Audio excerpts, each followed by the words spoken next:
My name is Robin Schooling, and I love to talk talent. I've run HR and recruiting functions over, well, lots and lots of years.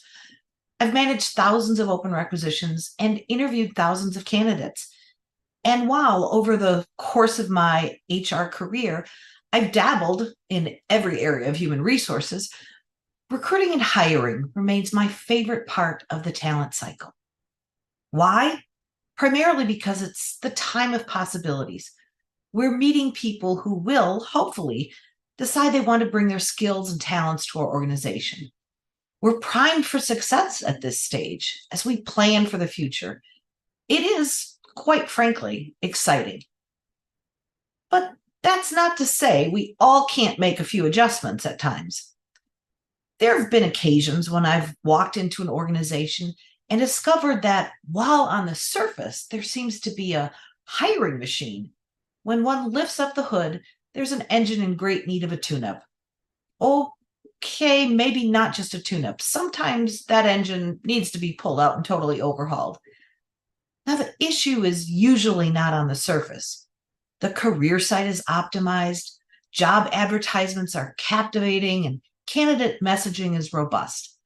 The HR or talent acquisition leader has been the architect of a well-defined process, outlining the candidate journey and measuring the right things. But there may still be a bit of internal dysfunction.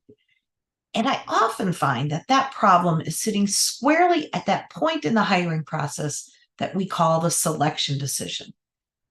And here's where that often goes wrong.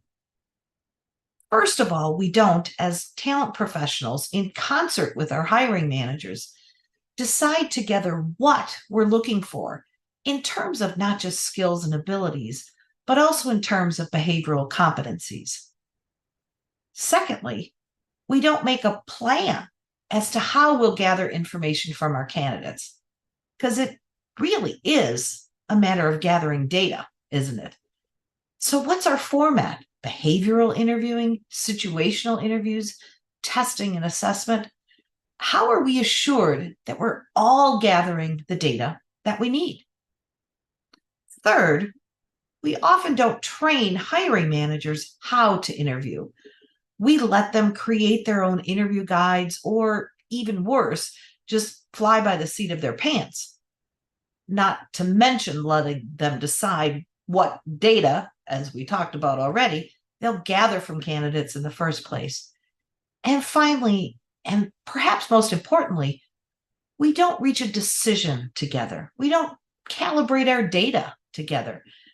If, for example, a hiring manager has seen 3 final candidates, we as the talent advisor should then sit down and together with that hiring manager discuss, evaluate, rank, rate, and make a decision. Instead, what often happens is this. Candidates are passed to the hiring manager, and we in HR or talent acquisitions settle down and merely wait for the hiring manager to call us up and say, "I like Susie the best. Let's make an offer." No conversation. And then, after doing so, we wonder why Susie ends up being a bad hire. And in 4 short months, we have to open the requisition all over again.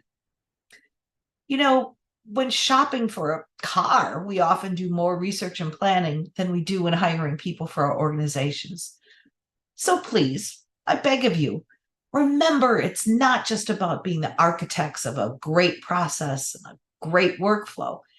It's about having a fully integrated hiring and decision-making plan. Happy hiring!